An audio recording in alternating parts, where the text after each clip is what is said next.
Good morning, everybody, and welcome to the Rangers Review morning briefing for Wednesday, the 15th of March. I'm Derek Clark, and I'm joined this morning by Adam Thornton. How are we getting on, Adam? I'm good, thanks, Derek. How are you? Yeah, not too bad. We were having a wee Joe coffee there. We've turned up like David Brent and Neil from head office with the same gear on. Mine's is Armani. What's yours? What is it? Is it Sergio Tacchini? He says, I can't remember. Sergio Giorgini. Sergio Giorgini, yeah, absolutely. So, yeah, we've got the same gear on, but totally accidental, folks, but we'll power on. But it's the right shade, that's for sure, anyway, as we talk all things Rangers. Before we do that, just a bit of housekeeping as ever. Quick word for our sponsors. Seneca Hair Restoration. These are the top dogs when it comes to hair transplants and the like. So if you want perhaps a Todd Cantwell, perhaps, or a Kamar Roof per se, then these are the guys to contact. And as ever, I've bumped at their website and their social media links in the description box. So do go check them out if that's something you're thinking about. If you want to subscribe to our YouTube channel, that's totally free. We're heading towards 12,000 subscribers now. So thank you to each and every one of you. And you can see the little ticker below if you're watching us on YouTube, Facebook and Twitter. We've got that offer on the website just now, just £2 for 2 months worth of content, just £2.99 per month. Thereafter, it's a cracking deal. Just head over to rangersreview.co.uk/subscribe. Right, Adam, there's a few things I wanted to touch on today. First of all, Sunday's game against Raith Rovers, of course, progressing in the Cup to the semi-finals. Rangers will play Celtic in that semi-final. You were at Ibrox on Sunday. What was your main takeaways from it? Was it all about progression? I think it was perhaps unfair to expect another Easter Road type performance, but what did you take away from the game?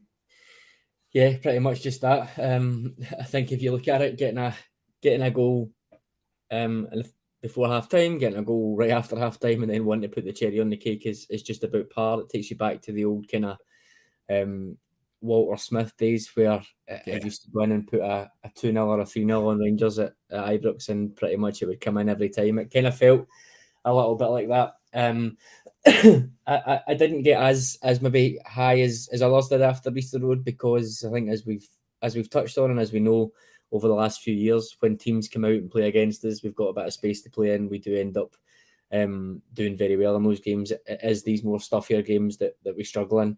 Not sure we quite got to the stage of struggle against Raith Rovers at all, really. It was a little bit clunky. Things weren't coming off, but I think, as Michael Beale said, when things are maybe not going your way in those type of games, having set pieces, and that's a lot of set pieces now that we're doing well on, having set pieces go in your favour can just be sometimes the margin or the marginal gain that you need to get through. So yeah, just all about getting through. I think clean sheet be great as well. I think the centre of defence is looking really, really strong from that side as well. Was maybe a little bit of a concern there, or a worry that maybe someone like Raskin coming in who does want to get forward a good bit more than maybe a Kamara might upset the balance at the back, but it hasn't at all. So those are the positives, yeah. Yeah, I'm pleased you touched on Raskin, because I wanted to mention his comments. He's been speaking about Ryan Kent and saying that he's the famous image of Rangers on the road to Seville last season. Quite interesting comments from the Belgian. He said, honestly, he's the only guy I knew when I was a young kid. He was famous in Europe as well. I'm enjoying playing with him a lot. He's so good. When he's got the ball at his feet, it's almost unbelievable and impossible to take the ball off him. It's hard to play against him in training, but it's very good to play with him. I watched Rangers last season on their European run. Everyone watched the team last season. He was the famous image of Rangers in Europe. Of course, I want him to stay here so I can play with him for a long time. I think he is very important for the team. If we want to achieve something, we need to keep all our best players, and he's the best player. We need him here. What do you make of that, Adam? Of course, no surprise to pick out Kent from last season, that European run. I think he was a standout, but wanting Kent to stay, we heard Michael Beale name check him at the weekend. Interestingly, Ryan Jack as well, not Alfredo Morelos, which was interesting. But Nico Raskin's comments, what do you make of him? Yeah, a bit weird that he picked him out as someone he knew when he was young. Yeah, wee boy, like he's a veteran, I know. Because he was it was at Freiburg, wasn't it? Freiburg, wasn't Yeah, it? he was at Barnes. I remember watching him at Barnsley when he was a young kid. But then you're I thinking, can't how old would imagine. Raskin be? He's only a few years younger than him, I is he? know. I can't imagine Nico Raskin watching whatever Barnsley or Championship or League One. He doesn't know who Alan McGregor is, but he knows who Ryan Kent at Barnsley is. That was a bit of a strange pick out. I don't think he played very much at Freiburg, so maybe it was I No. was thinking maybe it's a European leagues thing. They maybe showed the Bundesliga more, but I don't think he played very much. So yeah, that was a bit of a strange one. But yeah, I kind of go back. I have went back and forward on it. I was and I am a huge fan of Kent. I've said that for a while. Even some of the criticism he was getting towards the maybe like a year ago, if you say before we went on that European run, I was saying like really feel like okay, he doesn't score, he's a terrible finisher. I think we all know that by now, but look at everything else that he's bringing to the game. However, as things maybe started to tick over into this season, autumn, I was sort of getting more to that point where let's just get a refresh of everyone. Let's get all these players out that sort of we think of maybe ran their race or we're just used to seeing and we know what they can do, we know what they can't do. Let's just change everything. But it was probably with reluctance on Kent rather than he needs to go and we need to move on. I've always been a big advocate, and I've said this on Tactics Talk on Heart and Hand a number of times, that we need to play up the strengths of these players. So if we know he isn't a good finisher, okay, we've paid all that money. It's not ideal that he's got that weakness in his game. But if we can bring in players who can sort of take that load and make that less of an issue, and I think we've seen certainly since Michael Beale came in, Sakala and Tillman in particular, putting up numbers that weren't there before to try and help him out and try and minimise that weakness. I've often said we don't complain that Cholak and Morelos don't create very much and don't assist. So why is it such a big complaint when Ryan Kent doesn't score as many goals as he should? I get it's a weakness, but I think it's a team game and we need to try and minimise that overall. So where he is right now, I think it's pretty easy to say, yeah, 100%. If there's a deal to be done on reasonable terms, then absolutely. I think keeping him there would be beneficial. His fitness, his attitude, his application, etc. aren't in question. It just feels like one of those things that he's never going to score 15, 20 goals a season, but if we can get another if we can get him up to 10 or between 10 to 15 every season, I think that would be very, very beneficial and we'd have a really, really top player on our hands. So I think in that sense, I'd be happy to take the calculated gamble on Kent. Yeah, lots of interesting points coming in regarding Kent. Colin Cooper says it's just his numbers are really poor. That's all. Great player. Bob says Kent has the ability to unlock teams as long as he's providing. He doesn't need to be always scoring. And Gallant Pioneer says Kent is undoubtedly one of our most creative players. What's your feeling on Jack, Adam? That was the other player that Michael Beale name-checked at the weekend. Of course, called up to the Scotland squad for the upcoming European qualifiers coming up. Well, first of all, your feeling towards Jack getting a new contract and playing for Scotland. I've seen a lot of debate, especially on social media, suggesting that he should, to prolong his Rangers career, he should be perhaps thinking about wrapping playing for Scotland, although we know how much he enjoys playing for his country. So, I mean, it's a difficult one, but where do you stand on that one?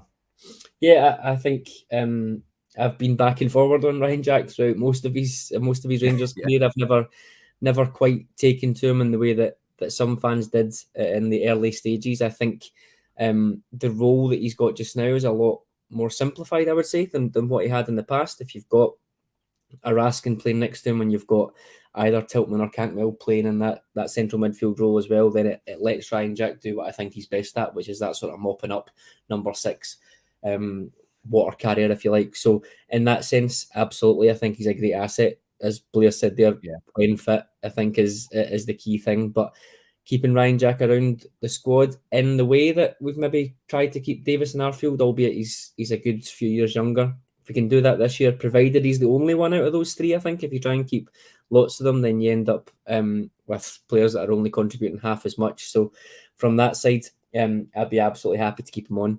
The Scotland thing, I don't really care too much, if I'm being honest. He doesn't play huge amounts from what I know, and it's not as if there's as much travel as, say, the obvious ones are maybe a Scott Arfield or a Kamar Roof. Half the games are going to be in the country. He's going to play half of those games probably, if we're likely. I just don't see it as being a huge a huge issue. Possibly when he gets closer to his mid-30s, then absolutely. But I think given his injury history over the last couple of years, I don't necessarily think it would just be playing for Scotland that would cause an issue.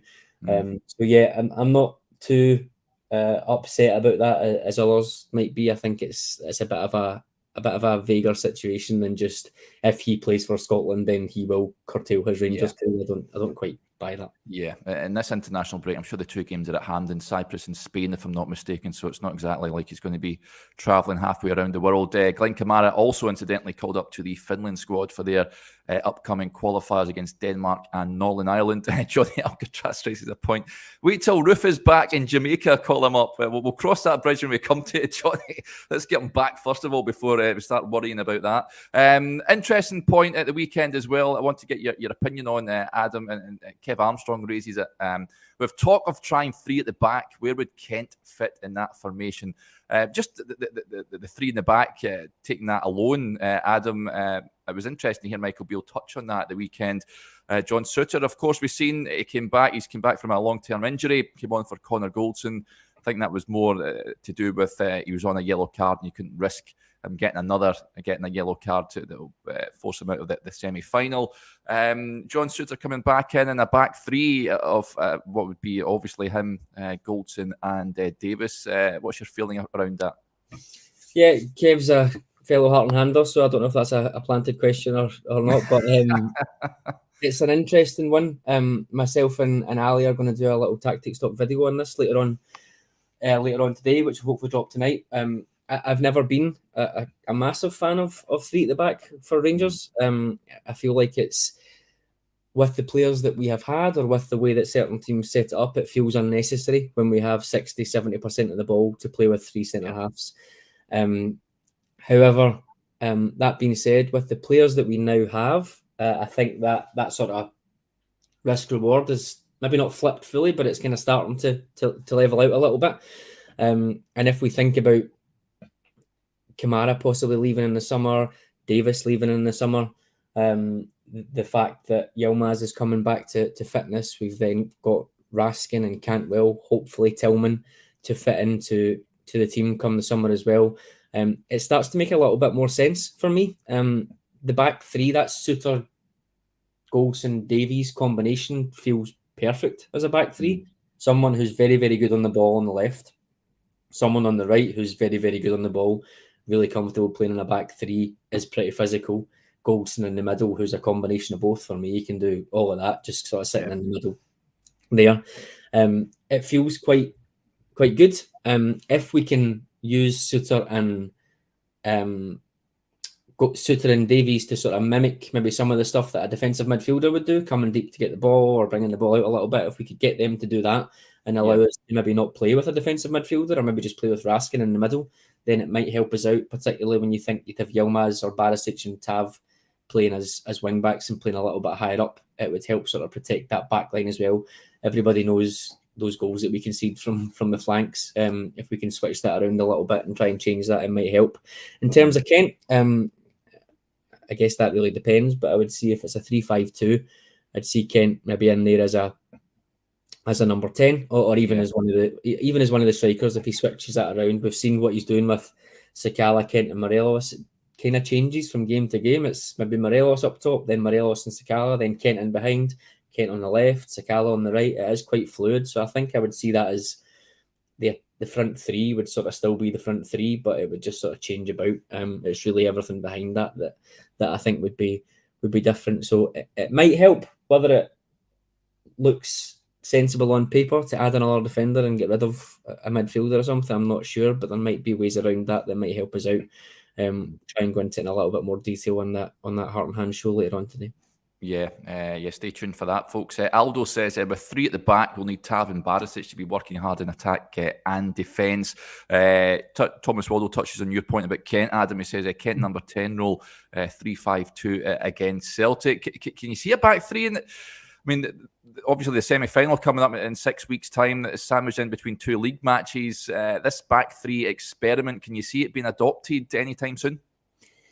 No, I think It kind of feels counterproductive because you would think the way that Van Bronckhorst used it in Europe against bigger teams, it might make sense to play it in those type of games. But I feel like any sort of tinkering or trying things out, etc., is going to be in league games, and I feel like it's probably going to be at Ibrox as well. So I would say it's more likely that we might see something like that in the Dundee United game coming up. Again, it feels counterproductive when teams are sitting in a little bit, but a lot of teams are playing two attackers against us now, so it might be something that we can try and look at in those games. But I'd be very surprised if it was something they pulled out in the semi or the final. I think that's maybe just a risk too far, given how huge those games are now. Yeah, interesting points coming in about contrasting views as well. Thomas McCrimmon says Walter had us playing great football, winning football with 3 back. He certainly did back in the late 90s when they had, what was it? Goff, Bjorklund was one of them. Was Petric one of them? Who else was it? Yeah, there was Goff, Bjorklund, Petric, John Brown. Yeah, John Brown. Another one, yeah. It certainly worked for Walter. Denzel says, as we all know, 3 at the back is a euphemism for 5 at the back. We have to beat them across the city. That won't be done with a defensive stance. Just touching on the semi-final, Adam, I've got a piece on the website this morning saying that it's the biggest game of the season. There's no doubt about it. It's Rangers' most realistic chance of silverware. Michael Beale has to get this one right. Would you... it felt like a containment job, that League Cup final. What would you like to see done differently in this Hampden semi? I think Raskin and Cantwell 100% need to start. I think they proved that even when they came on. Never mind in the games after. I think they proved that the difference that they can bring. I feel like regardless of what the noises were coming out pre-game, post-game, etc., it was quite clear they gambled on Tillman, and it absolutely didn't work in terms of A, his effectiveness in that game, and B, he's not been seen since in terms of an injury. So I think there was that gamble there that ideally we maybe didn't have to make, given how well Cantwell has looked now in that same position. So I think getting those players in, if fit, would be key. I think, to be honest, the only big decision for me is around the centre forward in that game. We don't quite know what the situation will be with Morelos by that point. Given the rumours surrounding him, I'm sure we'll get more at the press conference tomorrow. So that to me is the only big decision. That team that has been playing, or that 10, if you like, that has been playing in the last few games, Lundstrom or Jack, might be a decision as well, maybe not in some fans' eyes. So I think that's really it. It's the striker point. And I think, like you said, the containment piece wasn't ideal, whether it was containment for trying to contain for the first half and then bring on those players in the second half, I don't really know, but there was a lot of time to change that when it didn't look like it was going well before Celtic scored their first, never mind anything else. So I think there were a few things that might have been done differently that a lot of fans know about, and I think that's it. It's really just containment is not what we're looking for in that semi-final. We want attitude and application. We want to go out from the start, and we want to try and put our imprint on the game. And I think that team that we're now seeing to start taking shape is the best to do it. Yeah, I don't know when containment has worked for Rangers, really, apart from perhaps maybe Europe last season away in Leipzig. It sort of worked to an extent, those away games. But Rangers are much better when they play on the front foot. Let's touch on a few more comments that are coming in here. An interesting one from Andy Mitchell, Adam. Derek, do you think Ridvan will start more games and Bonner coming off the bench more? Now, of course, Michael Beale did say that his wife is expecting, so we may see Ridvan perhaps at the weekend. Adam, I don't think it would be too much of a surprise if we've seen him at the weekend. But that's going to be a selection dilemma for Michael Beale going forward. I think everyone expects Ridvan to be the future at left back, but for me, Bonner's been pretty steady this season. He's not done too much wrong. Would you like to see Ridvan come in at the weekend? Yeah, I'm a big fan of what I think Ridvan can bring. I think a lot of people sort of go the other way when you see that, because they think how much can you really have seen of this player. But I think from the little bits we've seen and what I've sort of watched before he came in, I think he is a player like Raskin and Cantwell who can come in and you can instantly see the difference that they will bring. It's not necessarily that the players that were there are bad, but just players that have different qualities, different attacking qualities that you think might suit what Rangers want to do more.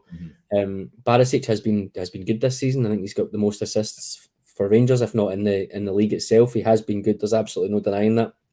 An absolute elite crosser of the ball. However, in these games that we're talking about against low blocks, etc., just getting down to the byline and swinging a ball into the box maybe isn't always what we're looking for. I don't think there's any doubt that Ridvan maybe has a little bit more to his game in terms of being able to go inside, quick passing, turn and move, all that sort of stuff. He won't have anywhere near the delivery that Borna has. So there's, again, a little bit of a trade-off there. They are probably pretty contrasting in terms of their style. But I think it'd be really interesting to see him. Plus, he's someone that we paid $3.5 million for, going up to $5 million. It's a lot of money. He's on a long contract. The player himself, I think, will be pretty ambitious as well. So if he's fit and ready to go, and if Borna is going to take a step out of the team for off-field things such as the birth of his child, then it's a good opportunity for him to come in. Whether that happens this weekend or again, whether that is something that we maybe see the Dundee United game, for example, I'm not sure. But I would expect now Ridvan and John Souttar will be sort of coming in and getting 5 to 10 appearances over the rest of the season to have them hopefully up to speed for next season starting. Yeah, interesting point from Thomas. This is wanting to stick a tenner on, perhaps. He says, I can see the son of Borna playing for Scotland in the future. So there you go. That's one maybe to look at in 20 years' time. Let's touch on Malik Tillman. Lots of comments coming in about Tillman. Of course, he's been out for some time with an injury. Last few weeks, of course. He hasn't played since the League Cup final. Am I right in thinking, Adam? Is it? I think that's right, isn't it? Malky McLennan raises a point. Would love to see Tillman play up front before the end of the season. And that's echoed by Bob, who says Tillman and Golak up front for us. That's what I would love to see. Malik Tillman centre forward for you, Adam? So I think, if I'm not mistaken, and I'm sure people will correct me, but I'm sure for the first couple of games under Beale, he had Tillman playing at least a little bit in that sort of Sakala role. I might be wrong. I just remember going into the Old Firm game at January and thinking it will definitely be Tillman playing up there. He won't play Sakala and then play Tillman behind. That's a bit too adventurous. And then he did, and I was surprised. And I think it might just have been after that where he said he sees Tillman as a number 8. So I think, if I'm not mistaken, he has sort of played up there in that attacking line, if you like, behind the striker. But yeah, I think absolutely he can hold the ball up well. He's obviously got a great eye for a pass and an eye for a goal. I don't think it's something that we should discount. Absolutely, if he's still trying to see his place or get his place in the team, get used to different positions, absolutely. But I think Beale has been pretty firm that he sees him as a number 8, an attacking number 8 that can get forward, and he wants to try and mould him into that. But you never know. Like we touched on with the striker situation, if Morelos is maybe not going to be starting more going forward, depending on the situation, then there might be an opportunity there for someone else to come in. So who knows? Yeah, James raises a point. When Tillman plays in the middle, we lose control of the midfield. An interesting point raised here. Well, first of all, touch on this from John Tootley, just in Borna's soon-to-be son. He says, Borna's child will be getting born in Croatia, by the way, so I don't think he'll be playing for Scotland anytime soon. Ross Nielsen says, if you're given a choice to keep 3 out of Tillman, Hadji, Lawrence and Cantwell, who are we not keeping?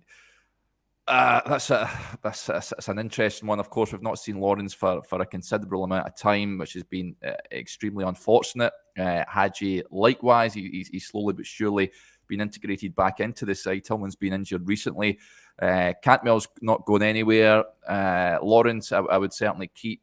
For me, it's between Tillman and Hadji, Adam. If I was to lose one of them, who would you be more inclined to keep? So we did a Talking Teds. It's funny because it was a sort of should I stay, should I go? And the ones that we've spoken about so far are like Kent and Jack and Barisic and Hadji. So I feel like I'm just repeating some of my points from that on this. So if you also listen to Heart and Hand, apologies, but it would be Hadji for me out of those 4. For a number of reasons, I guess. He is a big name in Europe. We know that a lot of clubs are interested. He does get linked a lot. We know Galatasaray is always there. I feel like the money that we spent on him, which I think from memory was about £3 million, we could easily make that back, and probably a good bit more on Hadji. I feel like he lifts out. I feel like if we were able to use the Hadji money to bring in Tillman, I think Tillman is already a more impactful player in the team, and he is 3 or 4 years younger. And there's obviously the benefit there. If you bring Tillman in for £5 million, you might end up with 15 million pounds further down the line. So it's a bit of a speculate to accumulate. So we're also really top heavy there, as the question suggests. So for me, it's a bit unfortunate. He's just back from injury, etc. But if he gets himself fully fit and up to speed in the summer, and we get a decent bid, as in that sort of £5-6 million range, I don't know if it will be too difficult to deal with. I do like Hadji. He delivered some really good numbers in that 55 season, but I think as we're all sort of starting to say now, that's 2 years ago. What are you doing for me right now? So I guess it's all about raising funds to improve the team. First of all, we don't have any assets at the minute that we think we could easily sell for 15 million plus, like we did in 2022. So how can we make up that money with some sort of mid price asset sales? And for me, I think Hadji is probably one, along with Kamara, that stands out as players that maybe we could cash in on this summer and get that reinvested. Yeah, listen, I love Hadji as well. He talks a great game. He's such an intelligent lad, and great to see him back in contention with the squad, but as a congested area of the pitch. Alex Lowry's another one you need to factor in. See just touching on the likes of Lowry and King, Leon King, Adam. He's not really had a look in under Michael Beale. Would you be inclined to perhaps send both those lads out on loan come the summer if they're not going to get much game time? They're at a stage that they're too good to be playing B-team football, let's be honest, and maybe the step up to the Rangers first team is just too big a gap to bridge at this moment in time. Would you be sort of opposed to send them out on loan somewhere? I wouldn't necessarily be opposed. I think it probably needs to be the really right fit.